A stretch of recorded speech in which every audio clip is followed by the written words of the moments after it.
Oh my gosh, you guys. What a crazy day. Hello, hello. It is storming like crazy. I literally just scooted into this seat just to get here. Whew, deep breaths.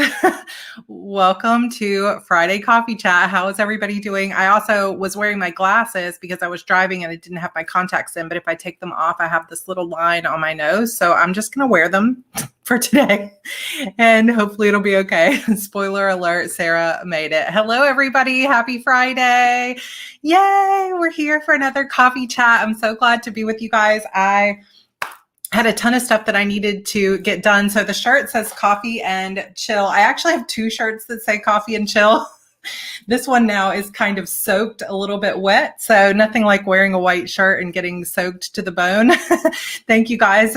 These glasses are my new glasses. I had, after pregnancy with Evie, my glasses prescription changed pretty significantly. One eye got better and one eye got worse. How weird is that? I don't know, the weird things that happen to our bodies as we age and go through different things. I also stopped by the mail place, and hopefully none of these are ones that people are like, please don't show this. So I won't say anybody's name unless I know they want to be said, because sometimes people will send me stuff and say, please don't put that in the chat. And I'll be like, oops. But I got 3 packages today, and I know that one is from Mythic Books, and I'm not sure if Boogalingus is here today or not, but I've been excited to get this. Oh no, Christabelle. Oh, this is such a pretty package. Look at this. So I have a nice letter in silver. So I was on my way to go pick up a bunch of stuff for Andrew's birthday party tomorrow. So our little guy, Andrew, will be 9 years old tomorrow. And we are having a house full of boys tomorrow and some fun times. It's like 84% chance of rain. So we're going to be inside with all the boys. So it's going to be interesting. So this is from Kat. Thank you so much. Oh, I love this so much. I will not read this, but I won't read it out loud since it is private, but very sweet note. And I will read that as soon as, oh, and there's a little You Are Magic sticker on the back. Thank you, Kat. I don't know if you're here today or not, but oh, Hunter Paper Co. Okay. Dot grid notebook, 304 sheets with a lay flat binding and stars. I got a notebook. Oh, this is so cool. Oh my gosh, this is beautiful. I don't know if you guys will be able to see this, but it's dot grid, but it has date and subject. And then it has like a little, I want to say like a trough, but it has like a little line so you can put like the date and things over here. So this is really cool. I like this a lot. So I'll have to read about, I think she said this is from Scotland. It's from Hunter Paper Co. based in Belfast, North Ireland. Belfast. Okay. It's not lined. It's dot grid. I'm sure you can find a creative way to use it. Oh my goodness. Yes. Lay flat notebooks are my favorite. Thank you so much, Kat, for this. I just am always so touched. Oh, I better not put it against my body. That is so wet right now. Thank you, Kat. So I'm going to go ahead and open this one. Oh, I don't want to show her address. This one from Boogalingus, which I know I've been waiting for this. So if you guys are not in the Discord server, we have some chats there about different things, and we have some pretty amazing people. Discord server is kind of more like real-time chat, sort of like what we have here on our coffee chats. Yes, Rebecca, thank you. And I really have enjoyed like hanging out with everybody during those, and we get to kind of know people because it's a small group. Unlike, the Coven is awesome too on Facebook, but it's you can miss people's posts, and there's 3,000 people in there, so it's harder to get to know everybody. And I know there's a lot of people that lurk in there as well, but it's been fun because Rebecca, who is Boogalingus here, she has a Instagram too, if you guys want to go follow her there, Mythic Books. And she's just started an Etsy shop where she hand makes and binds notebooks. And she made one for me. And I've been dying because I know that she put a lot of work into this, and I know it's going to be amazing. So this will be another notebook that I get today, which makes me feel super spoiled. I want to be very careful in opening it. Oh my gosh, you guys. I'm going to cry a little bit. I'm sorry. This is just so beautiful. Guys, look at this. Oh my goodness. These beautiful dragonflies that are pink. I love it. Look at this binding with the pink thread and then the blue thread up here at the top. Oh my gosh, I just love this so much. Why am I crying? I don't know. So this is her bookbinding business, handmade, handcrafted bookbinding. She has some beautiful birch listings. I don't know if they're actually still up or if they've sold. And we've got a little stamp. I know she just got this stamp. This is Mythic Books. This just, I don't think I've ever owned anything like this that was handmade. And this just means so much to me. So it's like little, you can kind of see the different, what are those called? Registers or something like that. The different groupings there. And I mean, this is such beautiful paper. It's all blank inside. That just really touched my heart. Thank you very much. It's even more beautiful than I thought it would be. Oh, I love it so much. Thank you. Thank you. Thank you. Now I've got glasses on, I'm all wet, and now I'm crying too. But it's all good. It's for good reason. And yes, it lays flat. I bet it does because of that binding. You guys, look at this. Oh, I adore it. Thank you very, very much. You guys, she's going to have more of these going up too. I might have to I don't know where I put your name. There it is. I might have to buy a bunch of other ones from you in the future. Thank you very much. I really, really love this. You guys, this is just true quality. And the front, this part is really nice and thick. Little ASMR. No, I'm not good at that. Oh my goodness. And I always love it when people also leave me gifts that have Hello Kitty. Oh, I just feel so loved. The mail place and the Walmart and literally everything was packed. And I was like, why am I leaving my house on a Friday afternoon? I don't know. Oh my gosh, Rebecca, you just made me cry so much. I love it. That's very, very sweet. All right. What is this? What is this? I do not know. Oh, I know. It's so crazy because we have such an international audience that it really sucks that the shipping to different places can be so hard. So, JC says, where can I find her? So if you're interested in the book bindings, you can find her on Instagram, Mythic Books, and also on Etsy, which I'm assuming is also just Mythic Books on Etsy as well. We've been storming, so it's possible that my internet is acting up as well. So I hope not, but we will see how it goes. I don't know if George is listening, but as I was driving by the pool house, I haven't checked to see if we were having a food truck, but the Holy City Cupcakes is there, which is my favorite. I think I told you guys my favorite, and something called Jeffrey Poppers or something. And I think maybe it's sliders. So we'll probably be going out there today as well. Oh my gosh. What? Oh my gosh. This is amazing. This is from Crystal, talking about how the Plot Your Novel from Heart Breathings has been so nice. And she says, I hope my corn and pineapple watercolor makes you happy. They're running through the flowers, be the pineapple or the corn. You guys, look at this from Crystal. This is a hand-done watercolor, and she had it packaged between these. Oh my gosh, I didn't even see this. Look at that. That is so cute. I was just talking on my video I did yesterday for Heart Breathings about how corn makes me happy. And it's so funny because if I say, oh, it's on here too. I love this, Crystal. I don't know if she's here in our Fridays ones, but I'll have to send her a message. Pineapple is my favorite fruit.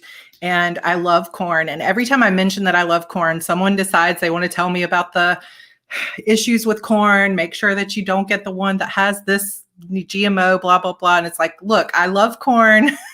We try to buy organic corn, but I love corn and I'm going to keep eating corn. To me, corn is a vegetable. And I know so many diets are like, corn is not a vegetable, it's a carb. And I'm like, it's a vegetable to me. And I absolutely love it.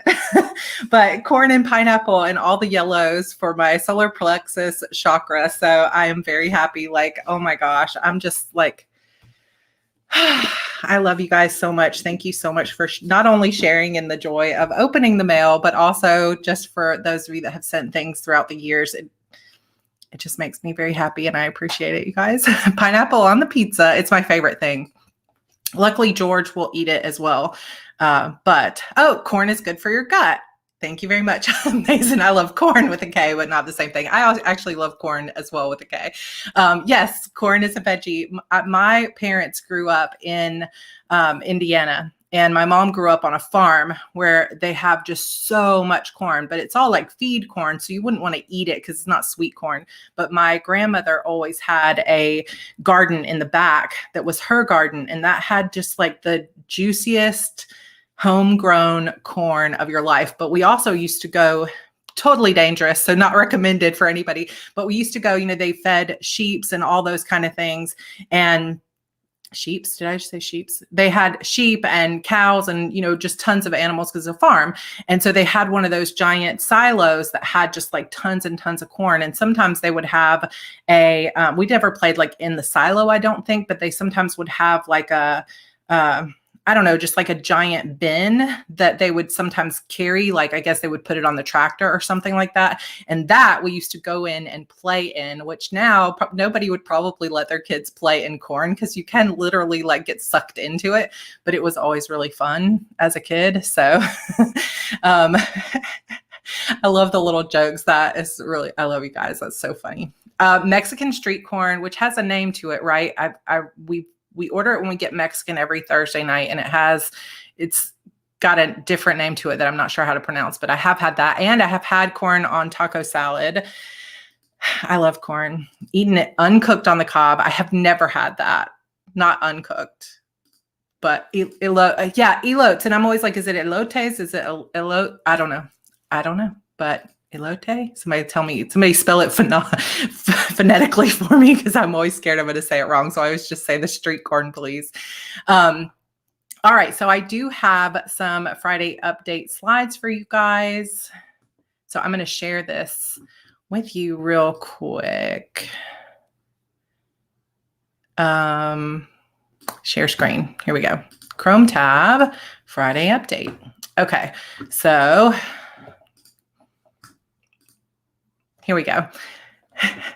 If it's Spanish, then you're correct in your pronunciation. Okay. So elotes. Okay. Thank you, Joanne. I never want to butcher someone else's language because I don't want to be disrespectful.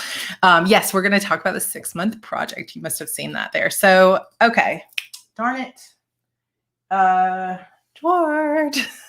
I think I did bring it downstairs, but now it's in the kitchen, and I wanted to show you guys my new.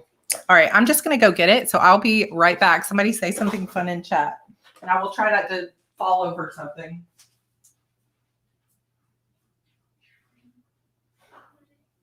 What do you need? I got it. Okay.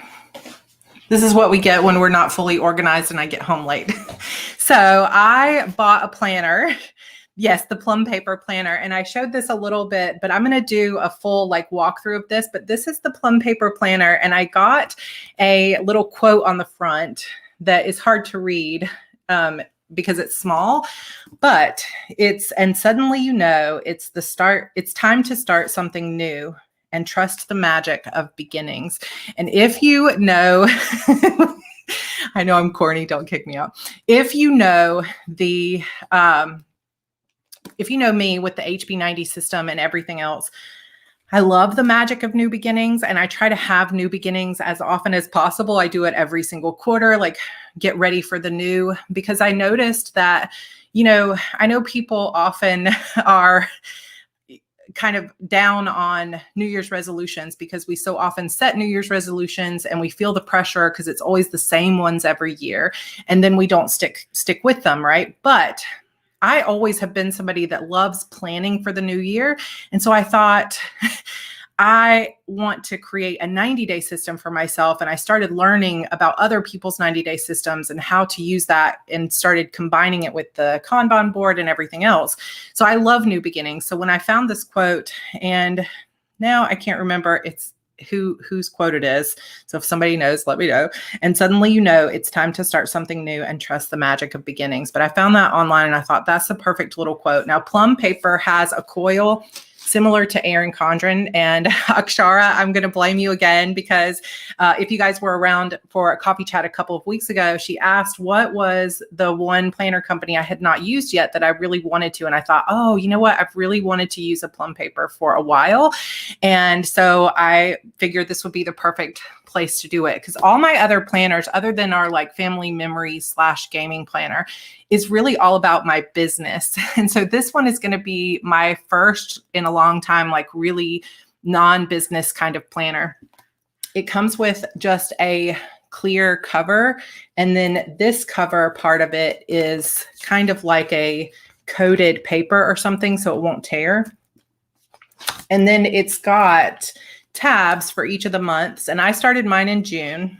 And then it's the me layout. So I'll kind of try to show you guys a little bit of this layout here. So it's got 1, 2, 3, 4. It's got 6. Wait, how many sections? 1, 2, 3, 4, 5, 6. I had to count. It has 6 sections with small boxes for each of the days. And then it has a section for priorities over here, and then a section for wisdom over here.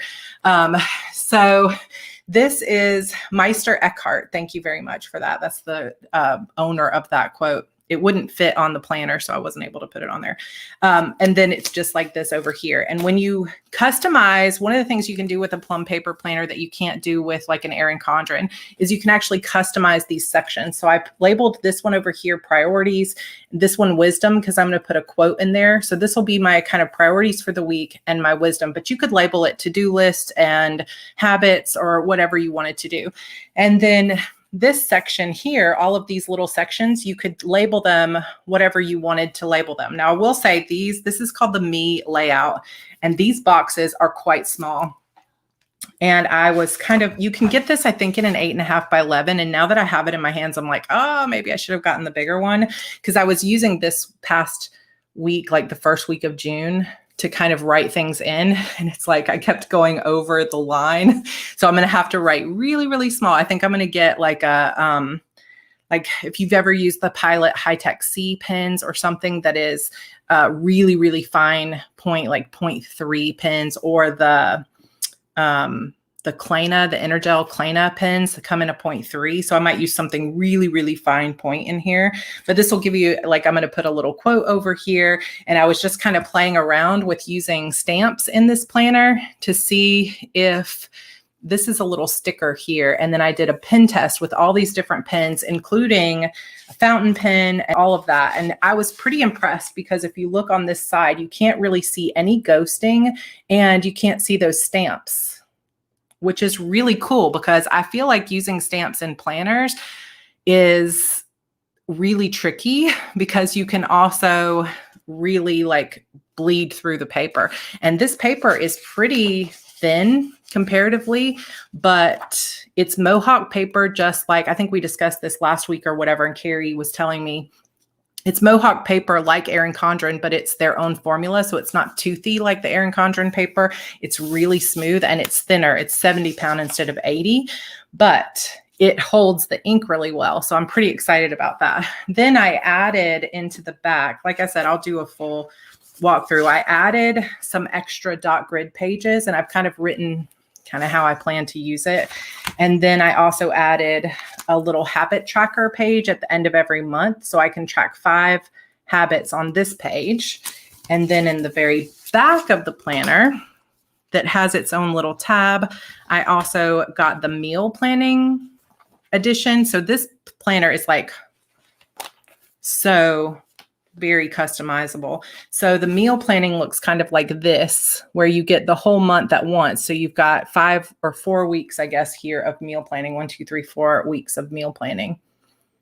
So you don't get a ton of space, but I don't really need space, because I can just be like salad, um, just like the main thing, like sausage or whatever we're having. And then I've got the recipes somewhere else. So you can get the whole year of meal planning. And then there's shopping lists in here as well for the week, the 4 weeks. And then the other thing that I got in the tabs is the memories section. So this was one that took up quite a bit of pages. So you could just get a bunch of lined pages in the end. You could get so many different options. They had like a social media section, lots of stuff you can put in. But I got the memories one. And this is basically just like, there's a page for every single month of the year. I put that sticker on there, but it has places to put photos, and it tells you what the dimensions, like 3.5 by 4.5 or whatever. So you've got kind of different photo layouts. So it's kind of like a little scrapbook at the back. And I thought that would be perfect for this particular planner. And then I bought the sticker kits that go along with it to kind of make them pretty. So I will do a full walkthrough of that planner. And I got the folio and a bunch of stickers. And oh my gosh, I'm so glad I took 20 minutes to curl my hair, because it really stayed together so well. But yeah, it's crazy that you can do so much customizing. And it took a little bit of time for the planner to come in, but not that bad, right? It's really cool. So the spirals, this is the first time I've used a Plum paper planner, but the spiral coils for the Erin Condren are like amazing. Like they would last you years and years. They're amazing. But I haven't tried Plum paper yet, but it seems to be the same quality. But you couldn't choose your color of your coil. You can only get silver, which I would have preferred to have gold or rose gold, but I am not really that worried about it. But it is just as expensive as Erin Condren. So they're pricey, but it seems to be a cool planner. So I'm going to tell you guys what I'll be tracking in the planner. So again, I have no cool name, so it might just be called the 6-month project.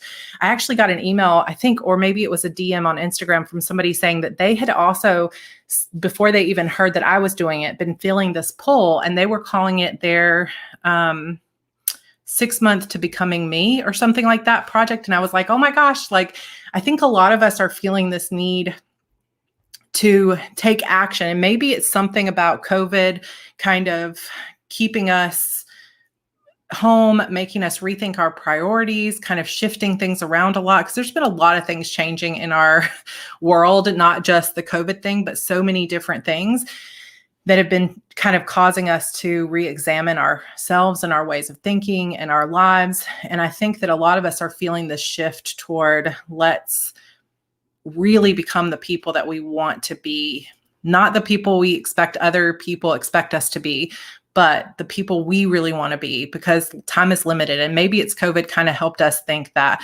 6-month reset is not a bad idea either, Anna. I hadn't heard that one before. Gabriella likes 6-month project. It's kind of funny because if you've just been calling it that forever, like why not just keep calling it 6-month project? Nobody seems to have like a problem with that, but I do like 6-month reset too, except that it's almost not a reset as much as it is a transformation. I don't know. I got to think about the connotation of those words. I wanted to go ahead and kind of update you guys on what I've decided I'm going to be tracking. So these are those little sections that I showed you in the planner. And so one thing is, a lot of people like recess. So that's a good idea. Soul fuel is things that refill my well. So this is just what I'm going to track in the planner, and things that, so it took, Cheyenne said, how long did it take to come in? And I think it took a little over maybe a week, maybe 10 days to come in, which I thought it was pretty good considering. I think I will look at the dates, but it was less than 2 weeks, which I thought was great considering it's obviously hand coiled and, customized, and I thought that was neat. So refill my well is my soul fuel. This is a term that Amber McHugh, who's my business mentor, uses a lot for things that kind of bring her back to where she wants to be, like refill the well type things. And so for me, this will be like tracking, did I meditate for the day? Did I have any just feel good times that made me feel like,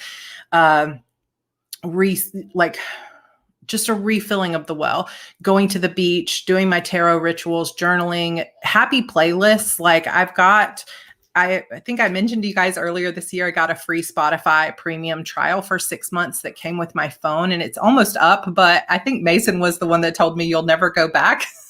to not having Spotify Premium. And I think you're probably right. So I'm probably just going to re-up that. I do love Google Play Music, which now is YouTube Music as well. But I just really enjoy the soundtracks and playlists and podcasts and things on Spotify as well.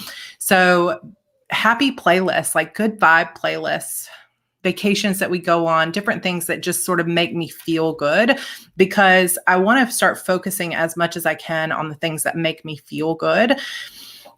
Because I think it's easy when you're a goal-oriented person and a mom to, or dad, but a parent, I guess I should say, that you're focusing a lot on other people or the things that you need to do.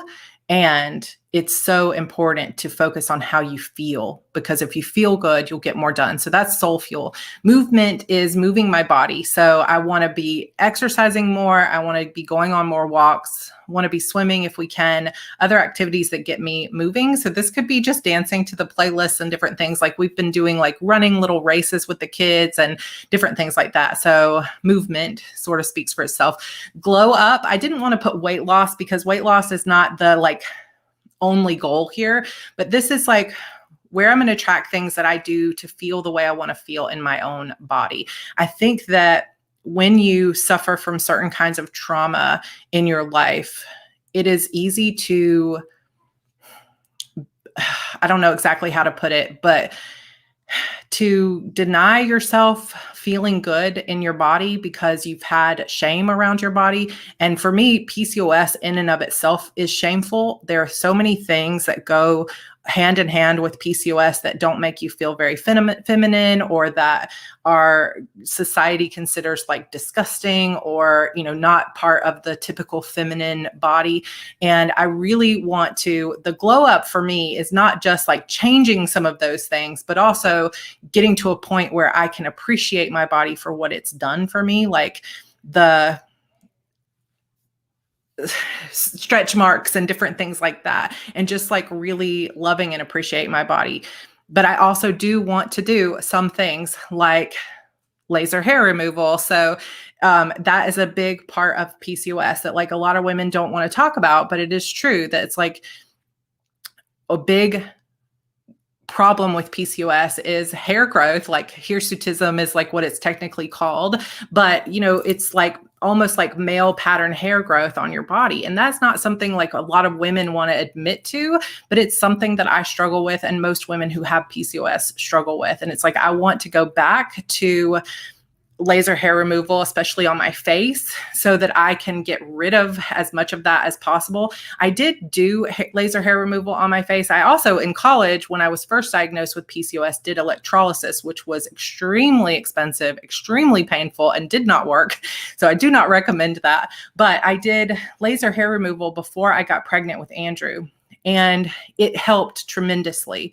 But the technician told me, because I told her I was trying to get pregnant. And she said, you're going to have to go through this whole thing again, because when you get pregnant, it's all going to come back. And she was so right. So then I didn't do it again after I had him, because I was like, I know we're going to have another child. But now that I am done with having children, I would like to go back and have that laser hair removal done again. And I'm hoping that 10 years later, it's going to be so much, so good. And the opposite problem is true too. And this is kind of part of that male pattern of hair growth, is that a lot of women with PCOS will grow hair like on their face, or thicker on their arms, or whatever, or on their stomach or their back, but you won't grow hair on your head. So your hair on your head will thin like men who are getting older. So it's just one of those kind of things that a lot of people don't talk about, because it doesn't seem very like sexy or feminine, but I want to do. Kelly, that is the same way I feel. Laser hair removal, like literally take everything except for my like eyelashes and my eyebrows. You just take all the rest of it. But I definitely would like to work on some of these things. I also really want to work on having a personal style, because I love my t-shirts and I love the things that I do, but I also sometimes feel like I just buy the clothes that fit instead of actually buying the clothes that I feel like make me feel good. And so like literally for the past 2 years since Evie was born, I've worn the same clothes. Like I have my different t-shirts, but I have the same black leggings that I wear every day. And no dissing on black leggings, but I just would like to have more of my own personal style, beauty routines, different things like that make me feel good. I want to get rid of this skin tag that's on the side of my face. Like there's little things like that. It's another pregnancy issue with PCOS. So glow up, that's going to be all those things. Joyful. And I wrote it this way specifically with the dash and the 2 L's, because this is where I really want to track what brings me joy in my life that I'm grateful for literally every single day. Like similar to Soul Fuel, but instead of saying I meditated today or actions that I took, this will be like memories or just gratitude section. And there's not a lot of space in there to write gratitude. So I'm also going to be keeping a gratitude section at the beginning of the planner, but this will just be things like, oh, I'm so grateful the weather is nice today, or grateful Holy City Cupcakes is here, or whatever else it is. So those will be those sort of things like genuine fun and joy in my life. The next 2 are Happy Home, which is, hey, Luke, welcome. Thank you so much. It is coming. I'm going to do an update on the book in just a minute. Happy Home is tracking tasks that I'll be doing here in the house to pack, to declutter, to donate. I've got a whole list of people that are going to be getting some of my like stickers and other things that I'm going to be kind of destashing, because I have found, as much as I like to joke that I'm a maximalist because I love to have things. Like I am a material girl for sure. I don't put that value of those things over the value of my like family or my health, but I also really do like having things. Obviously, I like my planners, my notebooks, my little Hello Kitties and different things like that. But I have found that in recent years, I have too much stuff to really enjoy it, because I can't always find exactly what I'm looking for. Or I have indecision because I'll say, oh, I really want to go and play in my planner, but which stickers do I use? And then I feel sad because I can't use them all. And so I'm definitely going to be giving things away to people that can enjoy them. And I have a whole list of people that are like kind of lined up. But if I have more left over after that, I will definitely be like kind of opening it up to just random acts of kindness kind of giveaways. So I put in here, not wanting to be a minimalist. Again, no judgment upon people that are minimalist. If George had it his way, he would be a minimalist, and he probably was before I moved in with him. But I would like to get rid of the clutter in my house. And I signed up for a course called Take Your House Back, I think it's called, that are from some of the YouTubers here that are more minimalist. And my friend Jen recommended it to me. And that's another thing. So I give things away, but I buy more. And George and I have talked about this because I'm lucky enough to have a YouTube audience. It really is actually fine for me to buy things and review them and then give them away. And then I can still enjoy the process, or not even buy. Like I have like 12 or 13 brands right now in the last 2 weeks that are like, can we send you this stuff for free? And I'm like, I don't know if I want to take on more stuff. But at the same time, if I can take it and then give it away to other people, then it can be like kind of spreading the joy, but still getting the excitement of receiving it, I guess. But anyway, I want our home to be much more clutter free and organized. And we have a unique opportunity to do that because we're moving. Now, if you missed the news, our house is sort of up in the air, but we're still planning that we're moving into that house. It might cost us a little bit more, but we're still hoping to go into that house. We still believe that that house is meant for us. And let me tell you, there are some people, I don't know if it was someone here, because now I can't remember who started it, but that said they were going to be doing manifesting like 33 by 3 to help like ease the transition into this house. And I cannot even tell you, I don't even think I got a chance to tell George about that yet. But the fact that there is anybody willing to do like manifesting rituals to help us get into this house that we love is just, I don't even know how to be fully express my gratitude for that. But I feel like the minute we walked onto that land and we saw the water, we saw like how close we're going to be to the beach, where we are with all these, like when you drive up to this house, it's just these enormous oak trees and the view of the marsh to the, to the side. And it's just, it feels like home and it feels so peaceful. And these gorgeous oak trees in the back, the marsh there, the pool, like there's just so much beauty. And I just felt like the second we walked on there that that was our house. And so I am just choosing to believe that it's going to work out. And if it costs a little bit more, then it costs a little bit more. And if that means that those builders, get to continue building houses for other people, then we will just share that wealth. I mean, I don't think they're trying to like do wrong by us. I just feel like they're probably losing money and they can't afford to do it. And so we are going to not only just believe that it will happen, but also believe that if it's meant to be for us, then the money will come and we will be fine. And so that is the plan. We might be a little bit delayed, but we're still hoping we're going to be there.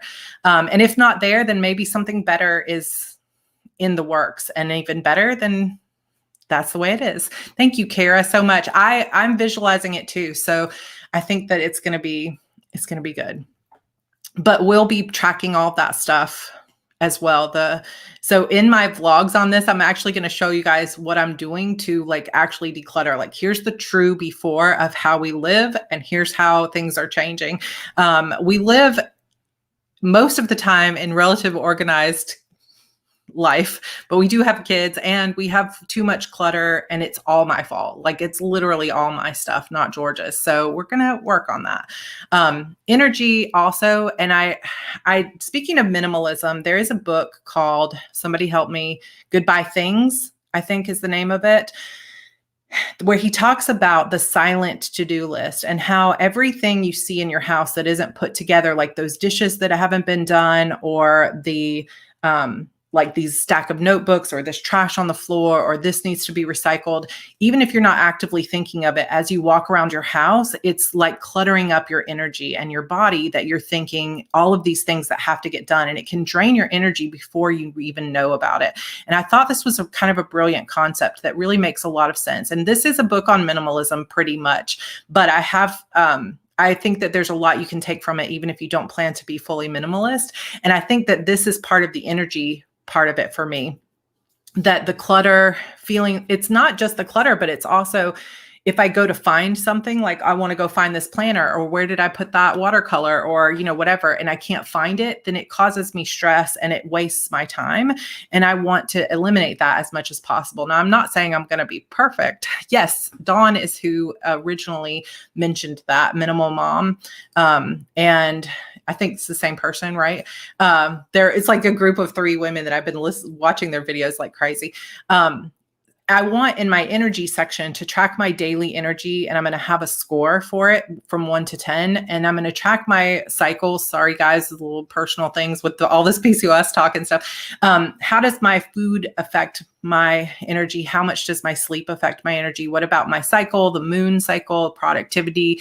How much is it all? Because I have a really strong feeling that how much I'm getting done and how much I'm writing specifically plays into how my energy is. And if I can keep my energy up, or if I can plan to be productive during certain parts of my cycle or the moon cycle or whatever, but be less productive or have a little bit more rest when I'm on a different part of my cycle. Like I just had a meeting with Tanya, which, by the way, I should have put this on the slideshow, but I didn't. Next Friday for summer solstice. So summer solstice is on the 20th.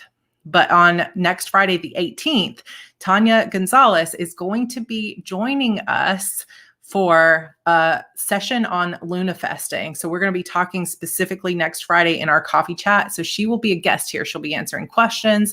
She'll be talking about lunafesting. So if you have any questions about tarot cards or psychic mediums, she's amazing. And she's going to be here next week. I'm so very excited. So hopefully we're going to have a good crowd for that. So that'll be just our normal time next Friday. Coffee chat will be with Tanya.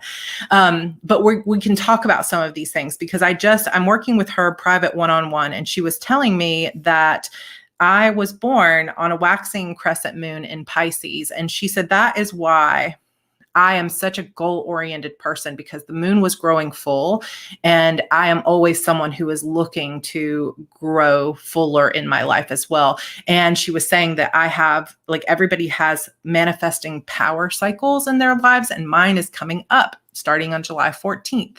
And so there's a lot of really cool stuff. So if you want to hear what she has to say about lunafesting power cycles and different things like that, she's going to be great. So Jennifer, let's see. I don't want to bring your comment up to the top because I don't know if you want to keep that more private here in the comments, but I am very sorry to hear that your IVF cycle was unsuccessful. George and I went through infertility for a while as well, and we did not make it to IVF, but we did IUIs, and I understand how devastating that can be. I also have a good friend that went through several cycles, but she did get pregnant, and so hold on to hope. We are thinking of you. It's a really tough emotional battle, but I am wishing you the best for sure. It's just so hard. It's hard to even know the right thing to say because it's devastating, and I completely understand. That's hard. Additional tracking that I will be doing, is meal planning. I showed you guys the little meal plan in the section. I have not decided if I want to do bright line eating or not. And bright line eating, if you have not been through or you haven't been around for a while, bright line eating is just a way of eating primarily targeted toward people who have food addiction, like real problems handling their food intake. And I definitely have food addiction and have issues with my willpower around food. And this is what worked for me in the past, but Kelly, I was born on a waning gibbous moon. I wonder if that's why I'm so lazy. You're not lazy. Maybe you're just chill, right?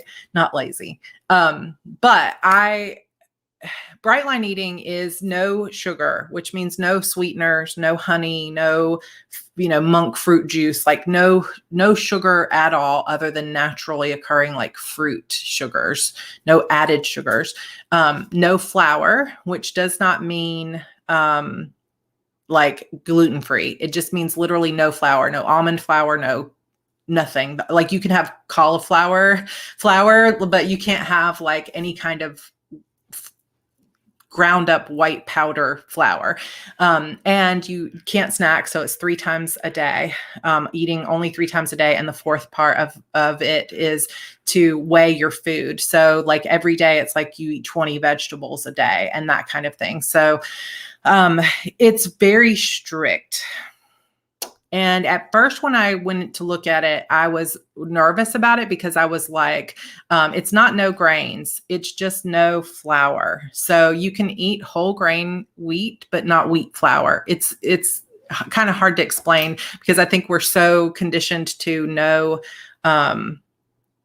gluten instead of thinking about no flour. But like you can have like buckwheat and stuff like that. You can have grains, you can have quinoa, but you can't have flour. So it's not even bleached flour. It's just literally no flour, no almond flour, no anything that uses the word flour in it. You can't have like rice flour, any of it. It is very strict, but I think that the reason that it worked so well for me is because, and I need pie. I think that it worked so well for me because it was so strict. And it once you get into the habits of this is what I can eat, because I think there's just some people that need those guidelines of this is what I can eat. These are the parameters, but it's also it's not cheating necessarily, but if you eat those other things, you need to read her book if you're interested in it. Susan Pierce Thompson has a book called Bright Line Eating. So if you're interested at all in what I'm saying, what this system is, you should read the reasons why, because she's not a dietitian. She's a brain scientist or brain PhD in brain research, so she knows all these studies about how sugar affects your brain. And so there's a lot that goes into it that is it's not about diet. It's about your brain and the way your brain responds to the addiction.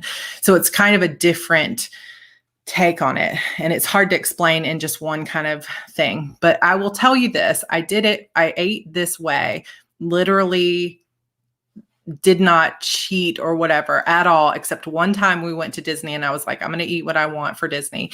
But I ate that way, 2-3 years? And it basically cured my PCOS. I had like one lingering symptom that just wouldn't go away, but everything, the health benefits of bright line eating for the entire family were through the roof. I had so much energy. I had so much creativity. I never felt depressed. I never got like snappy. I never was like on the edge. Even when bad things happen, I could handle it so much better. I lost 50 pounds in less than 6 months. Like with PCOS, it's like your cycle can sometimes be 50 weeks or 50 days, sometimes 30 days. There's all these problems and cramps and all these things. And it was like 28-day cycle for the first time in my life. Got pregnant when people told me I would never be able to get pregnant. It just was through the roof. So it is restrictive. And I'm just trying to decide. There's a part of me that is like, maybe I should just commit to it for the 6 months and say, let's go ahead and get back to that good feeling place that I was in before and just deal with the restriction. And then once I get to that 6 months, I can decide at that point if I want to keep it up or if I want to start adding some things back. Now, the hangry moments, Raven, I would say that was only in the first like 3 weeks. So the first 3 weeks, I was hungry all the time. And it's like you're eating so many vegetables that it's like you can't even eat everything on your plate, but you're hungry. It's a very strange sensation because I think your body is so trained to have that like the density of the breads and the pasta and stuff like that, that when you're eating mostly like vegetables and like, I don't know, other things like that, it's just like, I just couldn't finish my food, but I was hungry all the time. So the first few weeks, what she says about that is if you get that hungry, you just need to go to bed. Like at night after dinner, just go to bed. And once I pushed through those first like 3 weeks of I'm so hungry, I just drank a lot of herbal teas at night, a lot of water, and then I went to bed early, which I know sounds extreme.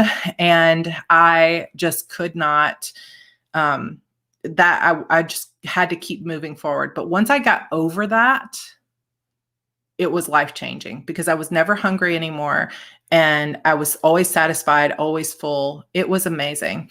And it's great. Now, I do know that some people do intermittent fasting and they're interested in it. I would just say if you have PCOS, be very careful with intermittent fasting because I have read a lot of research on it because a lot of people told me, oh, PCOS or, oh, intermittent fasting is a great way to lose weight or whatever, but it can really wreak havoc on your hormones if you have PCOS. So I just personally would recommend that you look a little bit more on it. So Mason, you can eat potatoes, but only at breakfast. So potato is considered a grain. And so you can eat it at breakfast when you're on the weight loss plan. When you get to the like maintenance plan, or if you don't need to lose weight and you just want to eat bright line eating for your health, then you can eat potatoes, I think, at dinner. But you can't eat potatoes like for dinner when you're on the weight loss plan, but they're not illegal according to the plan. So the kids were not completely, well, we didn't have EV at the time. George was mostly eating it. Andrew was not completely eating it. He was eating sort of modified. Like we would have, if we had sausage and a big thing of broccoli, he would also get mac and cheese or something, so he would also get some things and he would have sandwiches when I would eat a salad. He wasn't eating the same salad as me, but it was just like the lack of dessert every night, the lack of just like lots of pizza and all of those kinds of things. It was significant for all of us. So it was tough. That first stage was about 3 weeks for me. And then once I was through it, it was so easy. Tips for cutting out sugar. I don't have any great tips for cutting out sugar. I think the best tip, because for me, it was like, it was all or nothing. And I tend to be an all or nothing kind of person, but I guess one of the biggest things for cutting out sugar would just be pay attention to what all sugar is in your current foods. Because that was a big thing we found with bright line eating was there's sugar in everything. There's sugar in your bread. There's sugar in your mayonnaise. There's sugar in your peanut butter. And it was like, why is there sugar in your peanut butter? But it's like literally everything you eat is sugar. Like we could not believe almost everything you could get packaged at the store has sugar in it. And so that was the big thing, is like, if you could reduce and get like peanut butters or breads or mayonnaise and things that don't have sugar in them, that's going to be cutting down tons of your grams of sugar just by getting those things out of your diet. And then you can have a dessert or something at night and you're still going to be eating less sugar than you would previously. All right. So habits, I'm going to consistently track my habits. Like, I want to be drinking like 90 ounces of water a day, writing how often I'm sleeping, or how much sleep I'm getting, my playtime, because George and I are playing EverQuest 2, and Emma Louise, who is in our Discord server, is also playing with us, and we're having lots of fun. Spiritual routines and stuff like that. I'm also going to be having those photos. So I'm going to take weekly weight loss progress photos, and in the vlog, I'll be sharing some of those things. And then journaling, like, I've got some space to journal in this planner, but I want to actually have a journal. And now I'm like, oh, I know which journal I'm going to use is this one. So I'll be journaling my 6-month stuff in this gorgeous Dragonfly journal, because I had thought about calling this the Dragonfly Diaries anyway. So I think that is a good kind of thing. Daniel says, any tips on how to try to cut back on bread?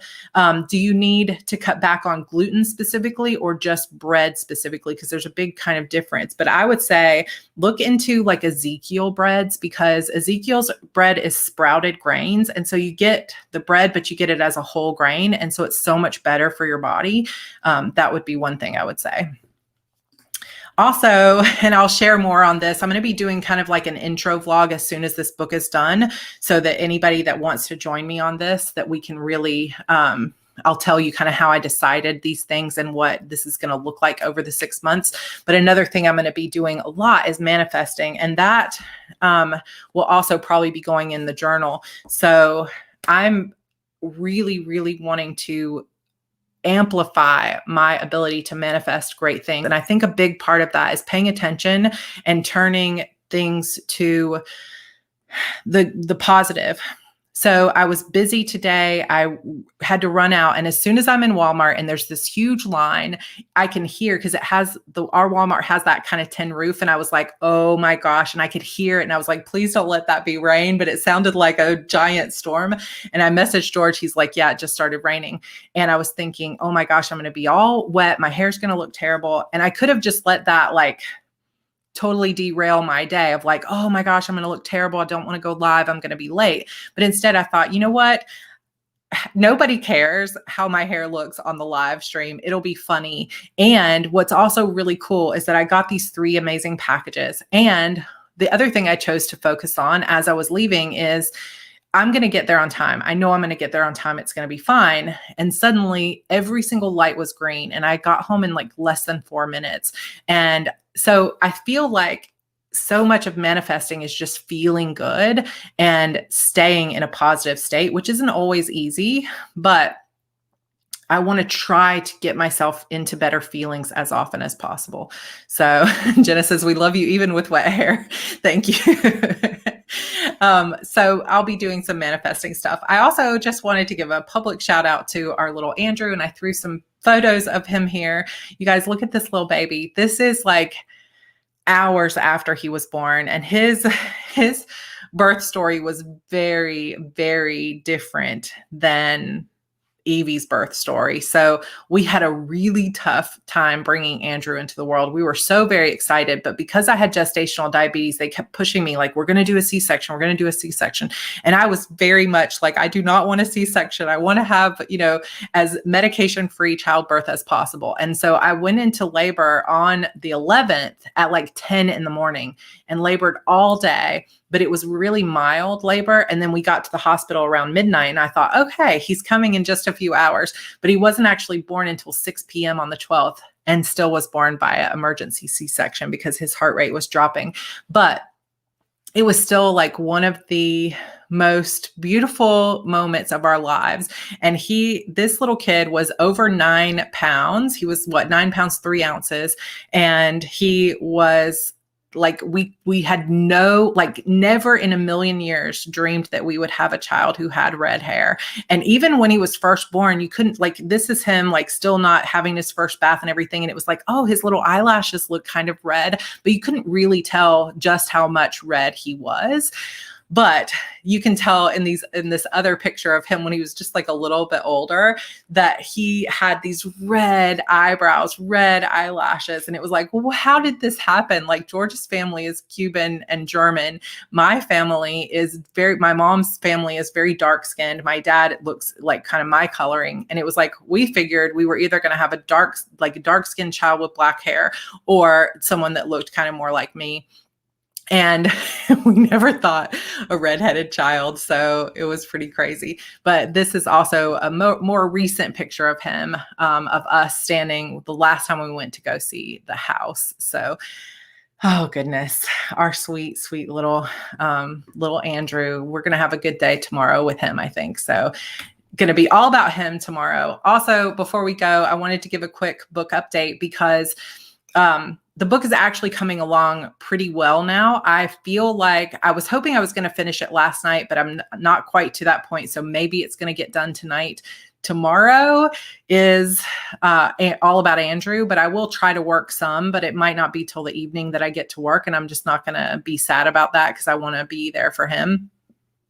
But I don't want to give an expectation because I really and genuinely, when I knew I was going to miss the upload date, I thought, well, it'll still be out by the 1st. And this book has just not come together. Over the past week and a half, I have rewritten, I think, no less than 40,000 words of this book. This is what I have been up to. And the entire ending has changed to a degree. Like, how I got to this ending from the midpoint on, the book has changed almost completely. And it has been quite a journey, but that is okay. I know that there are still a lot of people waiting for it. And I know that there are some people who are upset, but I've been kind of just avoiding my email and things because I just don't want to see any negativity. I just want to see the excitement, because the only way I can work, it's not that I don't care about the negativity, it's just or the disappointment, but it's like I need the positive vibes to keep going. So I have been focusing only on positive things, but it is super, super, super close. George says she took out all the cliffhangers. You are funny. It is very, very close. Yeah, definitely. Just kidding. There's a cliffhanger on every page. No, just kidding. But it is so much better. Like twice the quality of book, because I figured out some things that needed to be in the book. So I'm very proud of that, but I still can't give you a date necessarily. All I can say is hopefully I will finish this next draft tonight or tomorrow. And then on Sunday, my beta readers will read the second half of the book. Cause right now they've only read, well, maybe the first 2/3 of the book. But I was holding this last third of the book because I've been changing it. So they haven't read it yet. So my beta readers will read it on Sunday, and then my proofreader will read the whole thing. So my hope is Monday or Tuesday, but don't hold me to that because it could be Friday, and we'll just wait and see. If I get hit any snag in these last couple scenes, it could be. So I just want to say thank you for continuing to be there for me and to understand that the creative process is not always easy. I have really, in the past, truly suffered with feeling terrible. And I hit this moment last Saturday after talking with you guys on Friday.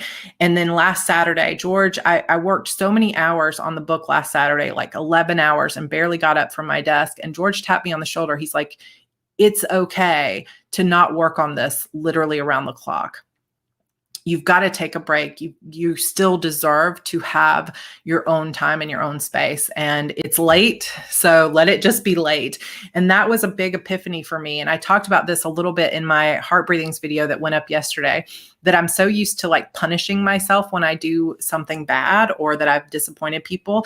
And I've just kind of had this realization that like, it is what it is and it sucks. But at the same time, I have to meet myself in the present where I am right now. And so I will forgive myself for not living up to what I said I was going to do, but I will also still continue to make myself proud by putting out the best book I can. And if that means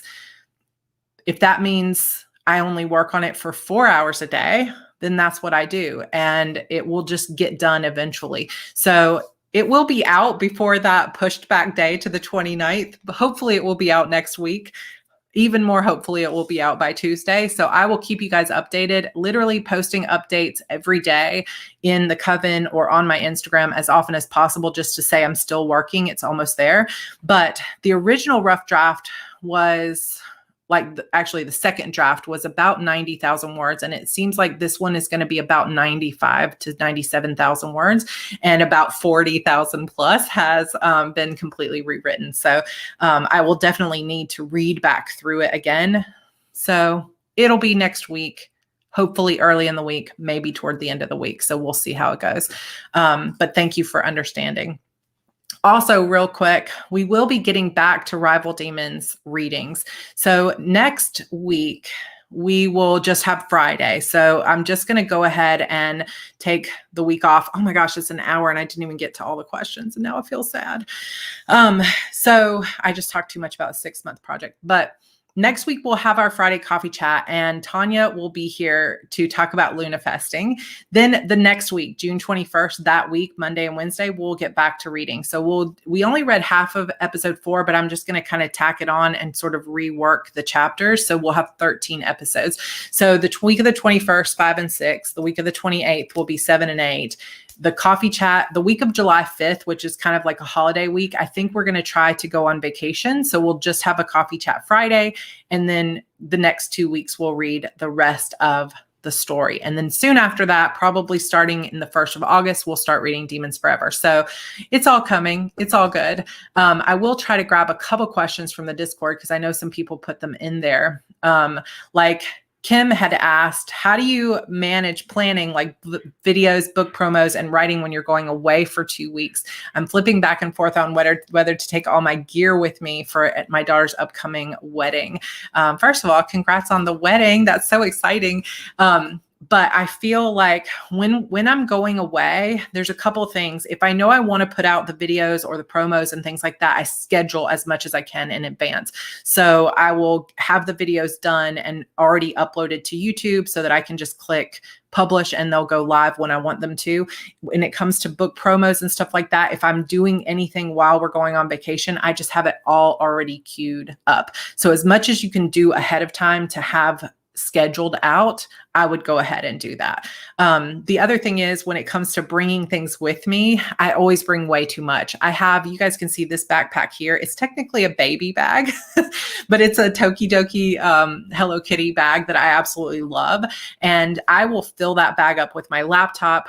I have everything on display because my office is such a mess. See this like accordion planner or like pen case from Erin Condren. I love that one because you can pack that full. You can fit all of your like tape runners, washi tape. I also will use, I'm going to do a video on this also, but I will use like washi tape cards like this so that I can take a bunch of different kinds of washi tape and stickers without using up a bunch of bulk of space. So I will fill like my bag with this. But instead of taking I can't take all my different like planners and stuff. So I will just choose one notebook that I will take with me because I usually can't take my A5 binder. I can't take my editorial calendars and different things like that because it's too much to carry. So I'll just usually take one notebook with me that's like something more along the lines of this so that I can just keep track of everything kind of bullet journal style when I'm gone. And that has been helpful. But we really haven't been I don't know why my nose is red right there, by the way. We haven't been going on vacations for like 2 weeks. We usually just go for a few days, and I try very much not to work when I'm gone. So I would just highly recommend to plan out as many things as you can beforehand. Akshara asked a good question earlier. If you could be remembered for one quote, what would your quote be? Oh my gosh. I don't know. It's funny because I'll see people make memes from things that I said, like in Publish and Thrive, like little, quote things. And I'm like, did I say that? That was a good thing I said, because I don't script my videos. I just speak from the heart most of the time. And I'll do, the muse always wins. That's a good one for sure. I also have a few quotes from Harper that I would definitely pull out, but I don't want to misquote them. I don't know. Let me think on that. I will definitely think about that a little bit more. Let me see if I can pull one more question before we go eat dinner. Oh, NLH writes, what is the number one most important tip you would give to someone starting a larger series? I've watched a lot of your videos, but I'm about to start outlining my next fantasy series that will be 14 books, but possibly more. Starting a large series tips. So I think that one of the things, if you're starting a large series, that you want to think about is coming up with the parameters of your world, especially if it's a fantasy series. What are the true rules of the magic system? What is the world like? Focus on the world building, because it also depends on how you do with follow through on a plot. So if I had plotted all 12 books of the Shadow Demon saga, I would have made it through one book, and then the whole thing would have been just a bunch of waste of time, because every single thing, messes up even this book has changed what's going to happen in the final book to a little bit. So I think that it's one of those kind of things where it's like, know yourself and know your own process, because you don't want to spend a ton of time like plotting everything out to the end if you tend to not, like, if your plot seems to change throughout. I would also start thinking about what is your overarching series question and what's happening overall. And of course, like if you've watched the videos about how to write a series, really understanding if it's going to be a dynamic series like Shadow Demons, where it builds over and over, like each book builds on the last, like it's a big series, or if it's going to be episodic where each book kind of wraps up the plot line, and then there's kind of an overarching thing as well. So those are just important things to know, but really and truly, like, no joke, know your story world. The other big thing, like Mason says, you have to have a series Bible.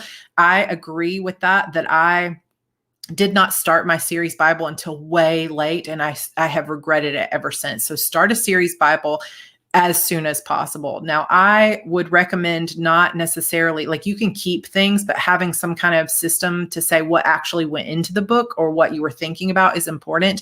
But like, knowing what the facts of your world are because they're published is so important, and not having to go back and do tons of research in the previous books is going to save your whole soul, because it is very tedious to go back to the old books and to forget things and not be consistent. And I really wish that I had been smart enough to do a series Bible right from the start. So that is definitely a good one. I do want to answer this one last question. There are a couple more, but Fury had said, would you ever consider writing an entire series before rapid releasing them all? And do you work on multiple projects at once, or do you see a novel through? So I sometimes will write notes on plot for another book, but I'm never writing 2 books at once. I'm always just writing one, because I live so much in that world. I can't even think about what's happening with Lenny when I'm working in Harper's mind. But if something comes to me like in the shower or on a walk, I'll keep notes on it, but I'm never like actively working on 2 books at once.